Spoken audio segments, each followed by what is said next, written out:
जाती है जिसमें जान का, यानी कि जो लोग होते हैं उनका किसी का नुकसान हो या माल का, जैसे आपकी कोई मशीन है, कोई सामान खराब हो गया, तो उसको हम क्या बोलते देते हैं, दुर्घटना। ठीक है, तो जैसे चोट लगना, अचानक से आपसे कुछ गलत चीज़ हो गई और आपको चोट लग गई, आग लग जाना, पैर फिसल जाना, विस्फोट हो जाना, तो ये सब हमारे क्या होते हैं, दुर्घटना। फिर नेक्स्ट हम देखते हैं सुरक्षा क्या होती है। तो दुर्घटना से बचाव को सुरक्षा कहते हैं, यानी कि जो आपकी दुर्घटना होने वाली है, दुर्घटना घटित होने वाली है और आप उससे कुछ किसी भी प्रकार से बचाव कर लें, तो उसी को हम क्या बोल देते हैं, सुरक्षा। कारखाने को आग से बचाने के लिए किन किन बातों का ध्यान रखना चाहिए। तो अग्नि निरोधक की व्यवस्थाओं का पालन करना चाहिए, यानी कि हमें कुछ इंस्ट्रक्शन दिए जाते हैं कि आग बचाने के लिए क्या क्या चीज़ करनी चाहिए। ठीक है, तो उन सब जो आपकी व्यवस्थाएं होती हैं उनका पालन करना। तेलीय वस्तु और कचरा कार्यस्थल पर फेंका हुआ नहीं होना चाहिए, यानी कि जो आपके तेल वाली वस्तु होते हैं, जैसे आपकी इंडस्ट्रीज में कुछ लुब्रिकेंट्स यूज़ होते हैं, स्नेहक इस्तेमाल होते हैं, या कचरा जो होता है उनको कार्यस्थल पर नहीं फेंकना चाहिए। जिससे क्या होता है, अचानक से अगर इन्होंने आग पकड़ ली किसी मशीन के द्वारा, या किसी मशीन में शॉर्ट सर्किट हो गया, मोटर में शॉर्ट सर्किट हो गया, तो सबसे पहले कचरा और आपके जो तेल वाली चीज़ें होती हैं उनमें ही आग लगती है, तो ये आसपास नहीं होनी चाहिए। धूम्रपान निर्धारित स्थान पर ही करना चाहिए और जलते हुए बीड़े व सिगरेट आदि इधर उधर नहीं फेंकने चाहिए, यानी कि हमें जहाँ पर हम कार्य कर रहे हैं उससे हमें दूर जाकर ही धूम्रपान करना चाहिए, क्योंकि धूम्रपान करने से क्या होता है, जो सिगरेट वगैरह होती है उसको हम माचिस से जला लेते हैं तो वो आग आग पकड़े हुए होती है।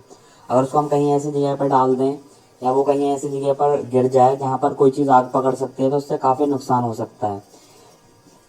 ठीक है, तो अगर आप सिगरेट या बीड़ी पी रहे हैं तो उसको एक निश्चित जगह पर, अलग जगह पर जाकर पीजिए उसको, और जो सिगरेट वगैरह है उसको बुझा दीजिए पहले ही।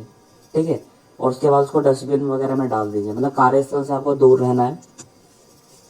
विस्फोटक पदार्थों के कार्य करने और रखने में विशेष सावधानियां बरतनी चाहिए। देखिए, विस्फोटक चीज़ जैसे आपका बारूद हुआ, जैसे आप किसी बम बनाने की फैक्ट्री में काम कर रहे हैं, गोली बनाने की फैक्ट्री में काम कर रहे हैं, तो उसमें आपको क्या करना चाहिए कि उनमें कुछ ऐसे व्यवस्था करनी चाहिए कि जिससे कोई चीज़ आग आसानी से ना पकड़ पाए। उनके लिए एक निश्चित स्थान एक अलग होना चाहिए। विद्युत कनेक्शन ढीले नहीं होने चाहिए तथा कार्यप्रांत समस्त स्विच भी ऑफ कर देना चाहिए। देखिए, जो आपका बिजली का कनेक्शन होता है, कहीं वो लूज होगा तो लूज होने से उसमें स्पार्किंग होगी। स्पार्किंग होने से क्या होता है कि जैसे कोई चीज़ आप इस्तेमाल कर रहे हैं जो अत्यंत ज्वलनशील है, मतलब जो आसानी से आग पकड़ लेती है, जैसे आपका पेट्रोल हो गया, गैस हो गई।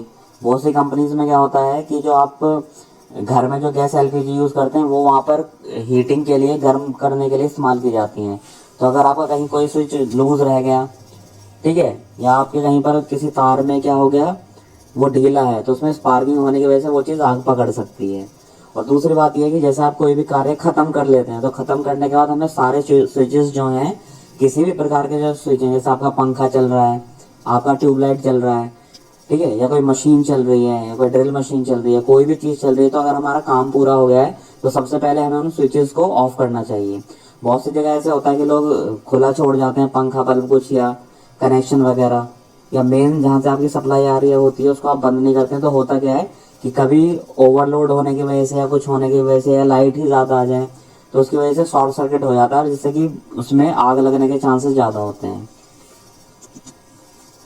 पेट्रोल, डीजल, केरोसिन और स्प्रिट आदि का रख रखाव ऐसा होना चाहिए कि आग से बचे रहें।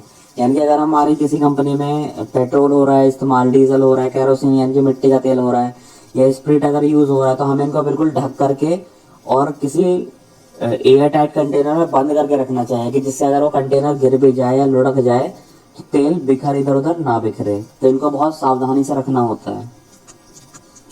नेक्स्ट हम देखते हैं कार्यशालाओं में दुर्घटना किन कारणों से होती है, यानी कि जहाँ पे आपकी ये वर्कशॉप जो होते हैं वहाँ पे दुर्घटना किस किस कारणों से होती है। तो कारण देखते हैं हम।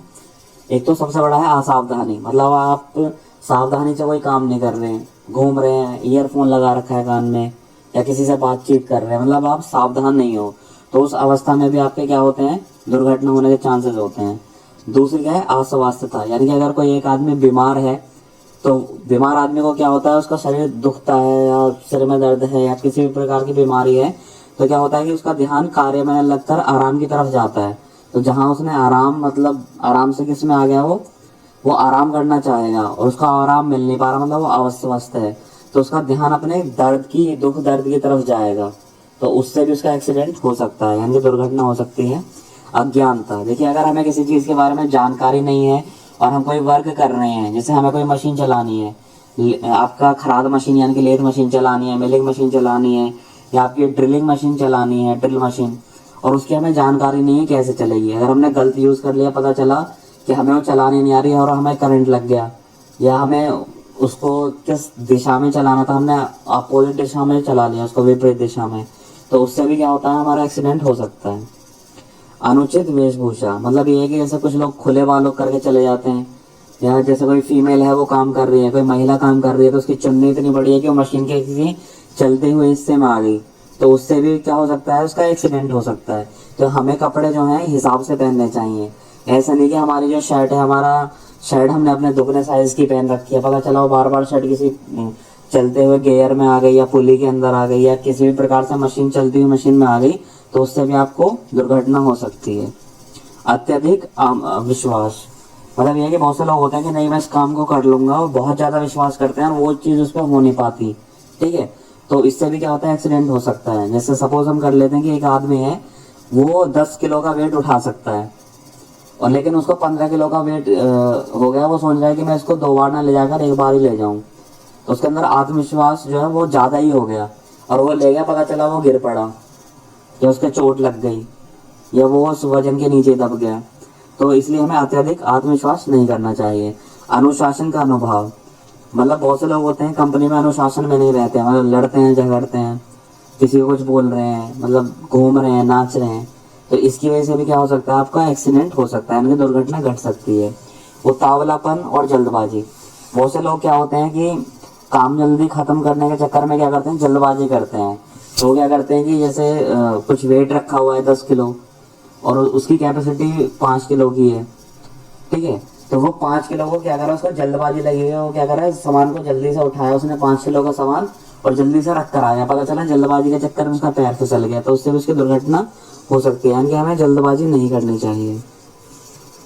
प्रशिक्षण की कमी, देखिए अगर हम कहीं कार्यशालाओं में काम करते हैं तो पहले सबसे पहले हमें ट्रेनिंग लेनी चाहिए, यानी कि परीक्षण, तो अगर हमें परीक्षण नहीं मिला हुआ तो उससे भी क्या हो सकता है, हमें मशीन चलानी नहीं आएगी, पता चला हमारा मशीन में ही हाथ आ गया चलते हुए में, तो हमें हर तरीके से मशीन को क्या करना चाहिए, पहले समझना चाहिए, उसका प्रशिक्षण करना चाहिए, फिर उसके बाद हमें क्या करना चाहिए, उस मशीन को चलाना चाहिए। नेक्स्ट है कार्य के प्रति अरुचि, देखिए जैसे कोई कर्मी है जो उसमें कार्य कर रहा है आपके कार्यशाला में, और उसका बिल्कुल भी रुचि नहीं है काम करने में, तो वो क्या करेगा, उससे काम से जी चुराएगा, तो पता चला वो काम से जी चुरा रहा है, करना कुछ चाह रहा था, हो कुछ और गया, ठीक है, कुछ गलत काम हो गया उससे, तो इससे भी क्या होता है, दुर्घटना हो जाती है, ठीक है। उचित रोशनी का अभाव, देखिए अगर हम मशीन पर काम कर रहे हैं किसी भी कार्यशाला में, तो हमें वहाँ पे जो रोशनी का प्रबंध है वो बहुत अच्छा होना चाहिए, ठीक है, पता चला कि अंधेरा हो रहा है और आपका हाथ ही आ गया मशीन में, आपको दिखाई नहीं कि यहाँ पर मशीन का कोई पार्ट चल रहा था, या आपका कोई कपड़ा आ गया, या आपसे कुछ क्या हुआ कि आपको दिखाई नहीं दे रहा था सही से, तो कुछ आपसे दुर्घटना हो जाए उसके कारण, ठीक है। विद्युत मशीन और टूल का अनुचित उपयोग, देखिए विद्युत से चलने वाली जितनी भी मशीन होती है ना, हमें सावधानी से चलाना चाहिए, क्योंकि क्या होता है कि कभी हमने असावधानी कर दी, उसमें पता चला कि कोई तार कट रहा था और हमने मशीन को छू दिया और हमारे क्या हुआ, करंट लग गया और डेथ हो गई, मर गया आदमी, या बहुत जोर का करंट लग गया जिससे वो बेहोश हो गया, तो इससे क्या होता है कि दुर्घटना होने के बहुत ज़्यादा चांसेस होते हैं।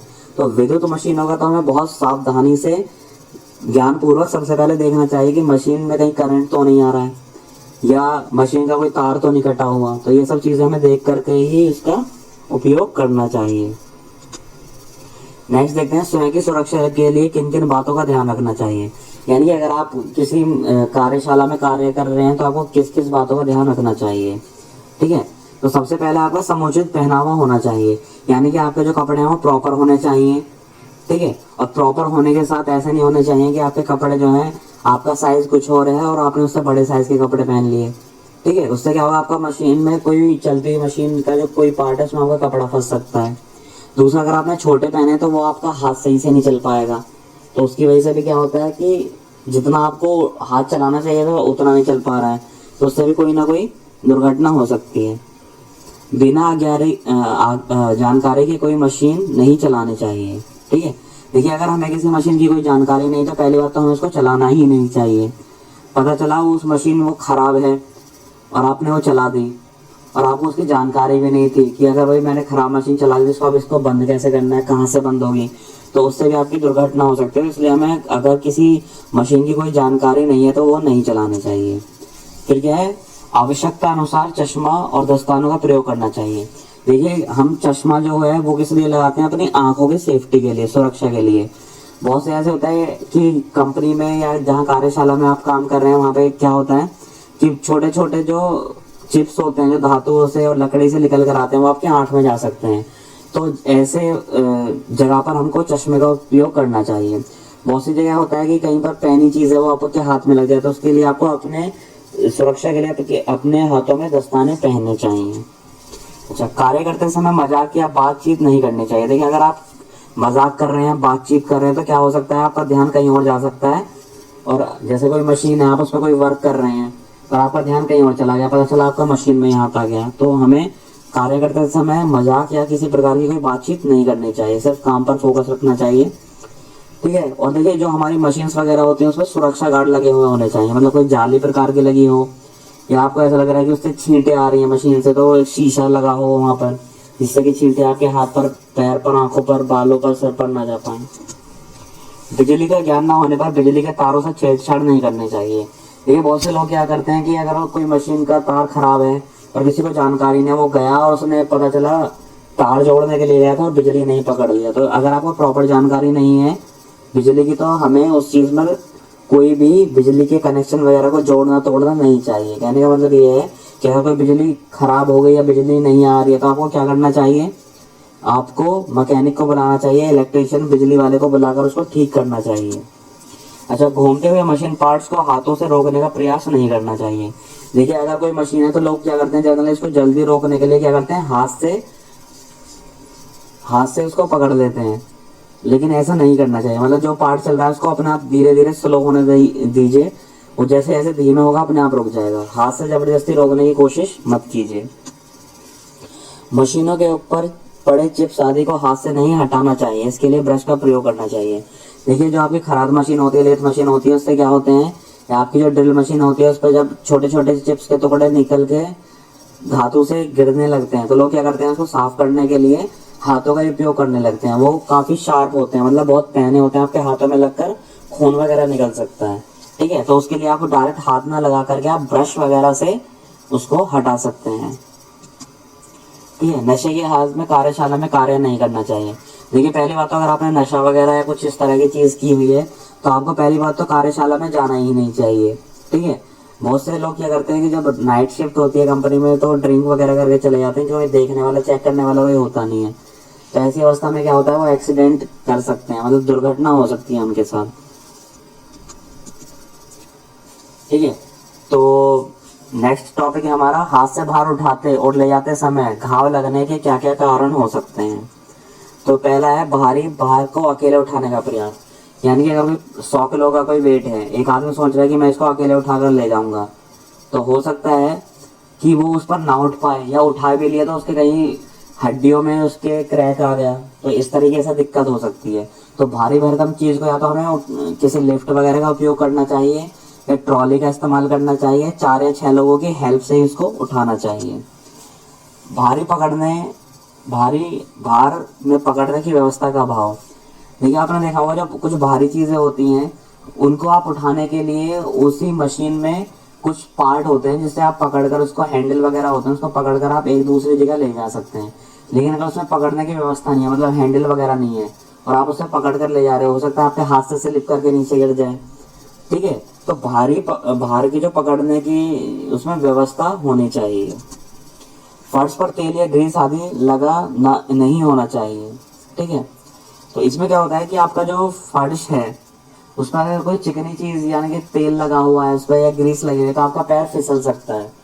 तो ये भी कारण है आपका कि आपके कहीं चोट लग सकती है, घाव आ सकता है।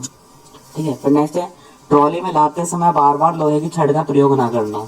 बहुत से लोग क्या करते हैं कि सीधा कोशिश करते हैं कि ट्रॉली में उठा कर रख दो, लेकिन वो बहुत ज़्यादा भारी होती है, तो उसमें हमें लोहे की छड़ का इस्तेमाल करके उसको, जैसे छड़ लगाई उसके नीचे, उसको थोड़ा उठाया छड़ को, तो वो अपनी जगह पर सेट हो जाएगा। लोग ऐसा ना करके क्या करते हैं, उसको उठाकर रखने की कोशिश करते हैं, जिसमें वो फेल हो जाते हैं और एक्सीडेंट हो जाता है।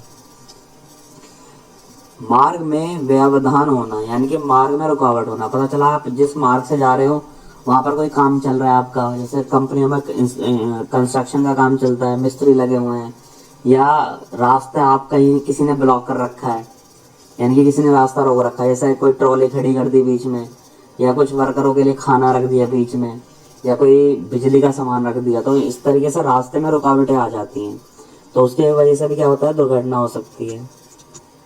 ठीक है, फिर नेक्स्ट आपका लेथ खराद पर कार्य करते समय कौन कौन सी सावधानियां अपनानी चाहिए। यानी अगर आप लेथ मशीन पर कार्य कर रहे हो तो उस पर क्या क्या सावधानियां आपको बरतनी चाहिए। तो पहला है, जिस लेथ के विषय में पूर्ण जानकारी ना हो उससे चलाने का प्रयास नहीं करना चाहिए। देखिए, लेथ बहुत सारे प्रकार की होती हैं, तो अगर आपका जो लेथ है आपको उसकी जानकारी नहीं है तो आपको उसको नहीं चलाना चाहिए। चलती लेथ में गियर आदि नहीं बदलना चाहिए। देखिए, इसमें क्या होता है, गियर स्पीड बढ़ाने के लिए होते हैं, स्पीड कम करने के लिए। तो आपको क्या करना है कि अगर बाई चांस कोई लेथ चल रही है तो आपको क्या करना है, पहले लेथ को रोकना है, मतलब बंद करना है। ठीक है, उसकी बिजली से सप्लाई काट दीजिए, फिर उसको रुकने दीजिए, फिर उसके बाद आप उसका गियर चेंज कीजिए, देन उसको फिर से स्टार्ट कीजिए। ठीक है, लेथ को ऑन करने से पहले उसके चक को हाथ से चलाकर देख लेना चाहिए। देखिए, अगर जब आप लेथ को चला रहे हैं तो पहले उसके चक को आपको हाथ से चलाकर देख लेना चाहिए। पता चला कि वो स्पिंडल जिससे कि वो चक जुड़ा हुआ है आपका, वो टूटा हुआ है, क्रैक हुआ है, और आपने लेथ मशीन चला दी और वो पता चला वो उछलकर आपके ऊपर ही गिर गया। लेथ को चालू करके इधर उधर नहीं जाना चाहिए। मतलब अगर आपने लेथ मशीन चला दी है तो जब तक लेथ मशीन चल रही है तो जब तक आप उसको क्या करिए, उसके पास ही रहिए। अगर आपको कहीं जाना है तो आपको पहले लेथ मशीन को बंद कीजिए फिर जाइए। खराब लेथ बिना अनुरक्षित हुए नहीं चलाने चाहिए। देखिए, अगर कोई लेथ खराब है, उसका कोई पार्ट टूटा है, तो पहले हमें उसको देख लेना चाहिए, चेक कर लेना चाहिए, देन उसके बाद ही उसको हमें चलाना चाहिए। चलती लेथ में माप लेने का प्रयास नहीं करना चाहिए। देखिए, अगर हम क्या करते हैं, जो हमारा कार्यखंड होता है उसका माप लेने के लिए हम क्या करते हैं, चलती हुई लेथ में मापने की कोशिश करते हैं। ऐसा गलत है। हमें सबसे पहले उस मशीन को रोकना चाहिए, देन उसके बाद माप लेनी चाहिए कि हाँ अब ये ठीक है तो ठीक है, अगर ये सही नहीं है तो फिर दोबारा से लेथ को ऑन कीजिए, फिर उस पर कार्य कीजिए। लेथ की गति कार्य के अनुरूप होनी चाहिए। अत्यधिक तेज गति दुर्घटना का कारण हो सकती है। यानी कि देखिए, जिस प्रकार का हमारा कार्यखंड है हमें उसी प्रकार से उसकी स्पीड रखनी चाहिए। अगर आप स्पीड उसकी ज्यादा दे दी तो उससे क्या हो सकता है, आपका दुर्घटना हो सकती है। चलते हुए लेथ मशीन की सफाई नहीं करनी चाहिए। यानी कि अगर लेथ मशीन चल रही है तो हमें उसे साफ नहीं करना चाहिए। जब हमने उस पर अपना कार्य पूरा कर लिया है लेथ मशीन का, तो उसको रोकना चाहिए, बंद करना चाहिए, उसके प्लग बाहर निकालना चाहिए जिससे कि आपको करंट न लग पाए। उसके बाद ही हमें क्या करना चाहिए, उसकी सफाई करनी चाहिए। लेथ पर जॉब और टूल मजबूती से बढ़ने चाहिए। मतलब ये है कि जो लेथ है आपकी, उस पर जो आप जॉब लगा रहे हो, यानी कि जो वर्क पीस लगा रहे हो, कार्यखंड लगा रहे हो, वो और टूल जो है वो टूल पोस्ट पर बहुत मजबूती से लगा हुआ होना चाहिए। अगर ढीला होगा तो क्या होगा कि वो निकल के बाहर आ सकता है झटके से और आपके कहीं लग सकता है बॉडी पे। लेथ को कार्य शुरू करने से पहले और कार्य खत्म करने के बाद साफ कर देना चाहिए। यानी कि अगर आप लेथ मशीन को स्टार्ट कर रहे हो तो पहले उसको साफ कीजिए, फिर जब आपका काम पूरा हो गया है तो उसके बाद भी उसको साफ कीजिए। जो उसमें चिप्स वगैरह होते हैं जो कार्यखंड से हट के उसमें एक जगह इकट्ठे हो जाते हैं, उसको बाद में साफ करना चाहिए। ग्राइंडिंग मशीन पर कार्य करते समय कौन कौन सी सुरक्षा सावधानियां रखनी चाहिए। तो ग्राइंडिंग व्हील आदि थोड़ा भी क्रैक हो तो उसे बदल देना चाहिए। देखिए, अगर ये जो ग्राइंडिंग व्हील होता है ये क्या होता है, गोल गोल घूमता है मोटर के द्वारा। तो अगर वो कहीं से क्रैक है यानी कि टूटा हुआ है और आपने ग्राइंडिंग मशीन चला दी तो वो उछट कर आपके लग सकता है, बहुत बड़ी चोट पहुंचा सकता है। तो अगर वो देखना चाहिए वो क्रैक हो रहा है तो आप उसको निकालिए, फिर नया ग्राइंडिंग व्हील डालिए, फिर उसको चलाइए। व्हील को हाथ से रोकने का प्रयास नहीं करना चाहिए। देखिए, जो ग्राइंडिंग व्हील होता है वो बहुत ज्यादा गति से चलता है। ठीक है, इसकी जो गति होती है वो 3000 से लेकर 4000 आरपीएम तक होती है। यानी कि 1 मिनट में ये 4000 चक्कर काट लेता है। तो हमें इसको कभी भी हाथ से रोकने का प्रयास नहीं करना चाहिए। गार्ड रहित ग्राइंडर पर कार्य नहीं करना चाहिए। देखिए, अगर किसी ग्राइंडर पे आपका गार्ड यानी कि जो सुरक्षा कवच होते हैं वो नहीं लगे हुए, तो हमें उस पर कार्य करना नहीं चाहिए। हो सकता है कि अगर आप ग्राइंड कर रहे हैं तो आपकी आंख में लग जाए कोई चीज़। चश्मे का प्रयोग करना चाहिए। तो चश्मा हमारी क्या करता है, आंखों को, देखिए जब आप ग्राइंडिंग मशीन पर या ग्राइंडर पर जब आप कोई चीज़ ग्राइंड करते हैं तो उससे चिंगारियां निकलती हैं, हो सकता है वो आपके आंख में लग जाए। तो उसको बचाव के लिए आपको क्या करना चाहिए, चश्मे का उपयोग करना चाहिए। ग्राइंडिंग करते समय कार्य को मजबूती से पकड़ना चाहिए, यानी कि जब आप ग्राइंडिंग कर रहे हैं तो जिस कार्यखंड को आप ग्राइंड कर रहे हैं उसको आप मजबूती से पकड़ लें। अगर ढीला पकड़ेंगे तो क्या हो सकता है, वो झटके से आपकी उछट कर लग सकता है। काट लेते समय अत्यधिक सावधानी बरतनी चाहिए। देखिए जिस टाइम आप वर्क कर रहे हैं ग्राइंडिंग मशीन पर, तो पूरी सावधानी से उसको हमें पकड़ना चाहिए, पूरी सावधानी पूर्वक कार्य करना चाहिए। यदि व्हील नया लगाया हो तो उसे पूरी गति से कुछ देर चलकर देख लेना चाहिए। देखिए अगर आपने कोई नया ग्राइंडिंग मशीन पर लगाया तो पहले उसको फुल स्पीड से चलाइए, ठीक है। उससे क्या होगा, अगर उसमें कोई गड़बड़ी होगी तो आपको पहले ही पता चल जाएगा। और कुछ देर तक वो चलेगा तो अगर वो लूज है, ढीला है, तो आपको पता चल जाएगा लूज है। वो किसी प्रकार की आवाज़ करने लगेगा, वाइब्रेशन या हिलने लगेगा। तो उससे आपको पता चल जाएगा कि हाँ इसमें कोई चीज़ ठीक करनी है या नया डालना है, क्या चीज़ करना है हमको। व्हील को की साइड पर कभी भी जॉब को ग्राइंड नहीं करना चाहिए। देखिए जिस साइड आपका व्हील है उस तरफ हमें बिल्कुल भी ग्राइंडिंग नहीं करनी चाहिए। उससे क्या होगा कि हो सकता है ग्राइंडर आपका मशीन उससे टच होकर आप मशीन पर टच हो जाए और आपको चोट आ सकती है। ग्राइंडिंग व्हील बांधने से पहले उसे बजाकर देख लेना चाहिए। देखिए जो आपका ग्राइंडिंग व्हील होता है, जब उसको हम क्या कर रहे हैं, ग्राइंडिंग मशीन पर लगा रहे हैं व्हील को, तो पहले हम उसको क्या करना चाहिए, बजा कर देख लेना चाहिए। बजाने से क्या होगा, अगर वो कहीं से टूटा होगा या क्रैक होगा तो वो पहले ही टूट कर गिर जाएगा नीचे, ठीक है। तो उससे आप क्या करेंगे कि एक दुर्घटना होने से उसको बचा सकते हैं।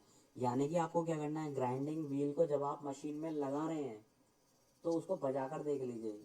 अगर कहीं वो कहीं से क्रैक हो गया या कहीं से लूज होगा या कुछ होगा तो पहले ही फेलियर हो जाएगा। मशीन में लगाने के बाद आपने एक बार को मशीन चला दी तो मशीन 3 से 4 हजार आरपीएम पर घूमती है, यानी कि 3 से 4 हजार जो चक्कर 1 मिनट में लगा लेती है। इतनी ज़्यादा हाई स्पीड पे